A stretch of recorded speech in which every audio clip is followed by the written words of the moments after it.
Well, no, I mean, I think it's, I think that one of the challenges, it's funny, as a small school, variance within a class can really make a class feel different than another class. Whereas, when you're a school of 2,000 kids, I think you can, um, it, small changes in our community, you really notice the difference, right? And you can even see the impact that one individual can have on the culture and feel of the class. So, for that reason, that's why for us, it's, so many of the qualities that we're looking for in a student aren't things that can necessarily be measured on paper, but they are, a posture of compassion and a posture of curiosity that, brings the community to life. So those are important in a way that in a larger community they maybe get masked a little bit. Cate is a school that advertises itself as a diverse community, and for the majority of my time here, I never had any questions about it.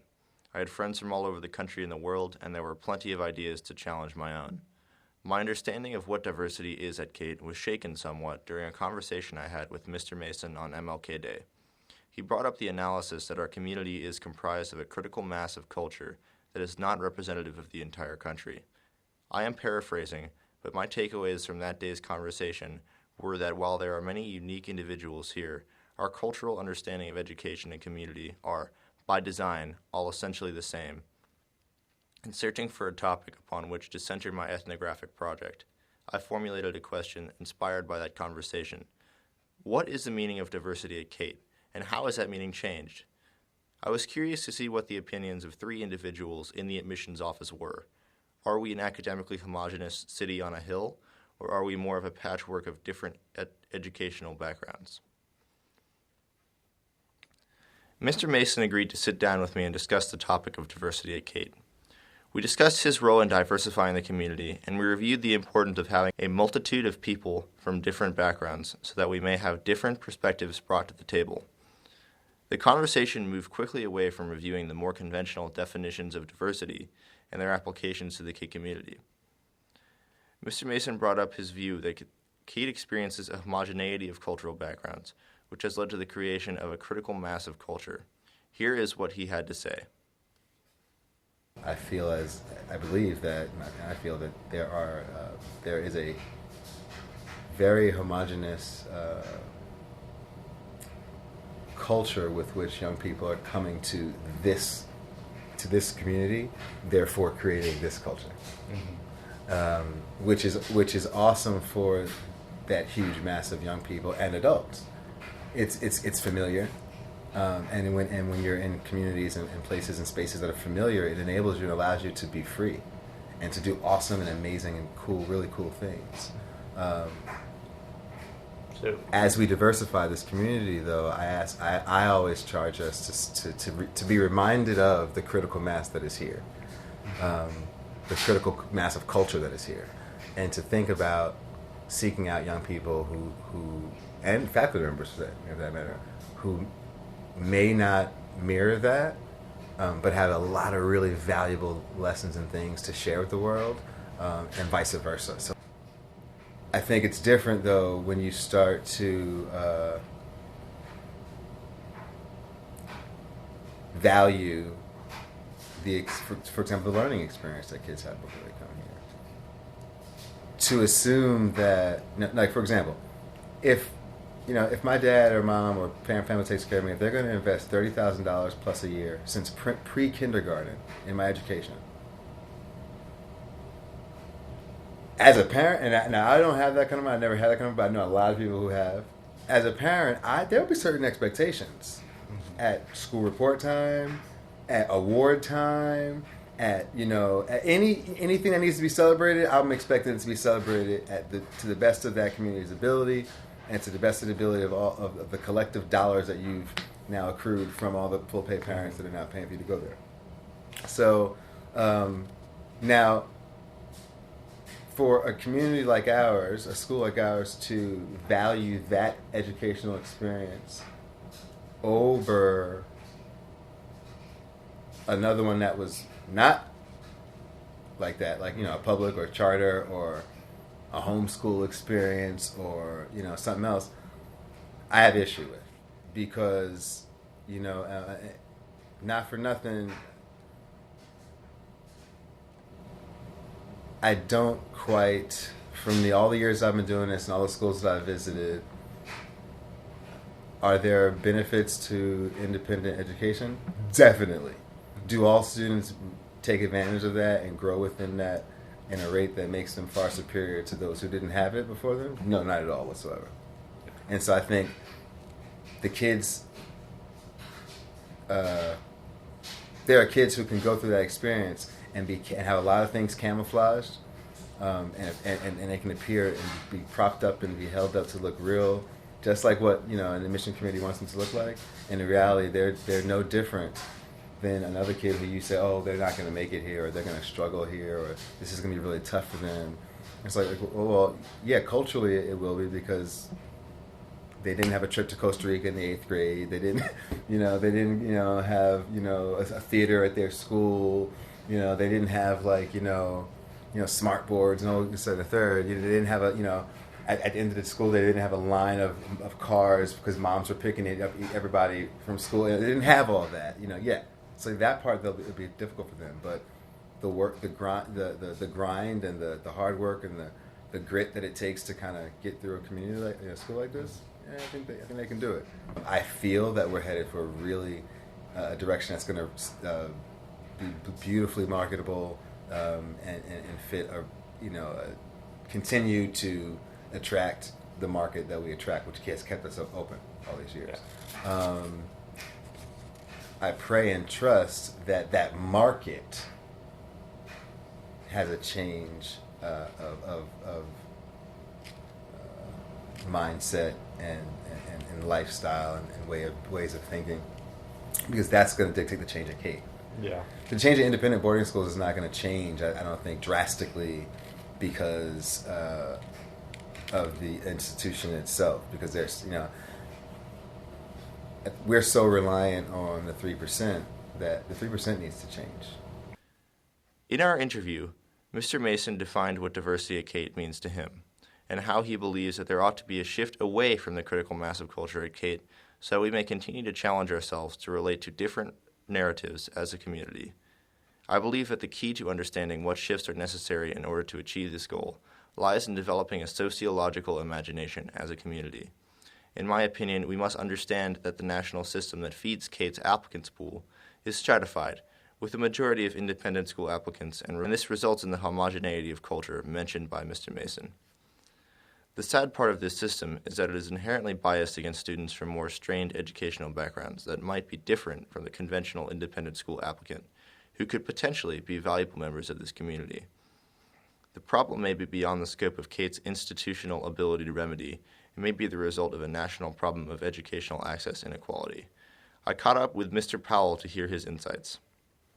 There's a preparation gap, certainly, from one part of a town to another part of the town. There are students that have access to more material, to current material, versus students that live in another part of town where they don't.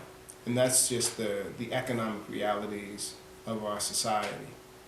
So we don't want that here. We actually want to bring those two kids on either side of the track to the campus. Yet we have to find some common ground whereby which they actually are together, and it's not this tracking system that occurs in other communities.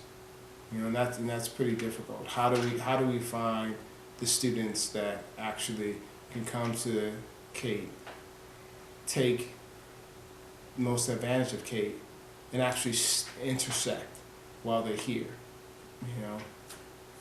Yeah, that's definitely a challenging, I would imagine it's a pretty challenging kind of process to go through and try to identify students who bring those sort of different skill sets to the table, but at the same time are able to kind of get the most out of this experience, to be able to contribute to it in such kind of a deep way.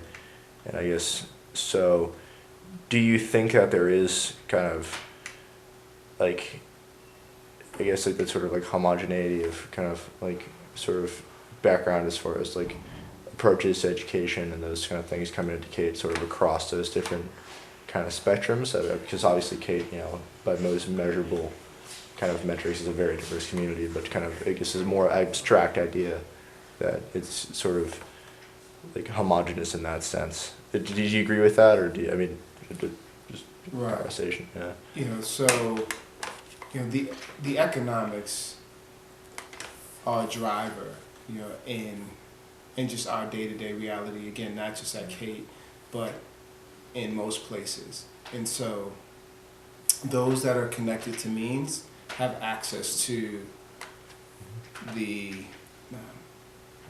best facilities, perhaps the most educated, specifically in a particular field, as opposed to you have in certain schools you may have a teacher that is teaching a class but may not be specifically trained in that discipline, and so the students that are in that class, they're not being prepared to the point where actually if they want to apply to a Cate school, that he or she really is a competitive applicant. So it's cumulative, and it can be cumulative in a positive sense, or it could be cumulative where, sadly, a student's progress or their trajectory is greatly compromised.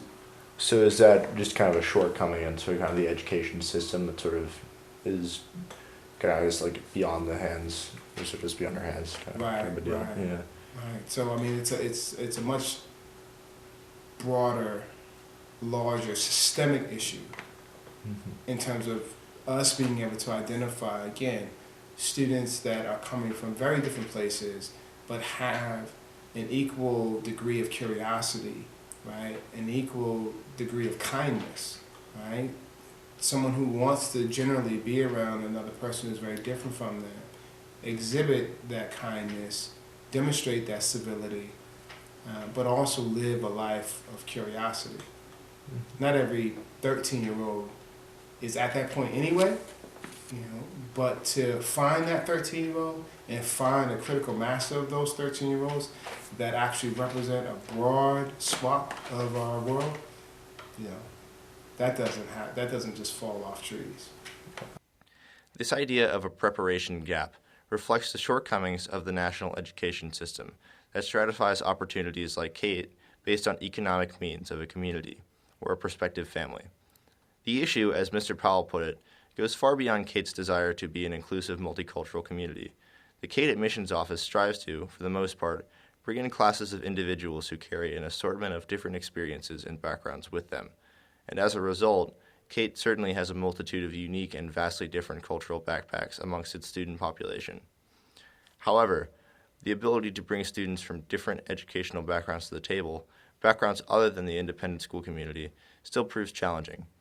I believe at the heart of this challenge lies in the preparation gap, defined as the increasing margin between expensive independent school educations that produce the majority of Cate applicants and other forms of education such as public schools that may be overcrowded and underfunded.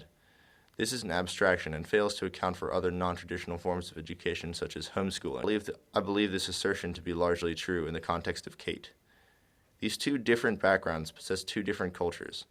A culture of means where the path to success and opportunity is paved and largely unobstructed, and a culture of struggle where success in a broken system requires grit, determination, and luck. Based on my conversations so far and my experiences as a student on the Mesa, I believe, like Mr. Mason, that our culture is overwhelmingly a culture of means, and we could benefit from an increase of representation from other educultural backgrounds if we establish representation of those backgrounds as a part of the diversity goals of the school. I sought out to gain one more perspective to wrap up this piece, and I was fortunate that Ms. Brownlee could talk with me about the topic of diversity. I mean, I guess that we look at diversity as a tool for helping kids learn from a different perspective, and the idea that you don't learn from people who are just like you. You learn the most from people who are going to challenge your point of view, challenge the way you've assumed things always work. So I see diversity as everything ranging from, race and ethnicity and socioeconomic difference, but also to personality difference and, geographic difference. And so even, political differences. So I think any kind of variance in the way a student looks at the world is going to challenge the people around them to think about their own assumptions differently. We have 400 different sending schools in our applicant pool. So, out of the 700 applicants we're going to get, they're coming from 400 different schools. So the notion that kids are going to come in with a common preparation is, there's no way. And so, in fact, I think what's been interesting at Cate is the efforts that we've been putting into the humanities program, into the freshman seminar program, into our Res Life program. All those things are meant to help kids find a common level, whether it's in organizational skills, whether it's in their writing skills, whether it's in critical thinking. The whole freshman year program is designed to try to bring everybody to a common place. So yeah, there's a preparation gap, but I would actually argue that it's not based on any one factor. With 400 different schools, it's kids are gonna come with radically different levels of preparation. We take about 50% of the kids we take in come from a public school, and about half come from a parochial or an independent school. So I'd say no. Okay. I don't think we are biased towards one or the other. And I think we take into, one of the nice things is because so many of us travel around so much and get to see so many schools, we do have a fairly strong sense of where, what schools look like. Even, public schools in Houston, public schools in New York City, we go and we visit these places. So we have a sense of the level of rigor of their schools and what a certain grade in a certain school looks like, what that means relative to a grade at a different school. I think one of the things that's really changed over the last, even sort of when I was a student at Cate 30 years ago, is that particularly in larger metropolitan areas, there is a huge increase in the number of talent identification programs. So if you go to New York, you go to Los Angeles, you go to the Bay Area, you go to Chicago, all over the country, nonprofit organizations that have, been created in order to identify kids with really strong promise in the public school systems, usually starting in 5th or 6th grade, and help get them on a pathway to college. Those programs have flourished, and it's something that didn't really exist. Maybe A Better Chance was pretty much the only one back in the 60s, and now we've got so many more. And so those kinds of programs are helping do a lot of this work of trying to identify kids who may be otherwise falling through the cracks in a school and getting them on a trajectory, and also getting them exposed to educational opportunities beyond what their local school might be. So those kind of partners for us have become hugely important. So we partner with almost 20 of those kinds of organizations all over the country. What those programs are doing is they're identifying kids who want to find a pathway to college for themselves. Okay. And so that's a common aspiration, I guess. And then there's other programs. There's a neat program here in Santa Barbara that is essentially trying to find kids who are sort of in the B and C range and keep them from slipping too down, to keep them in school.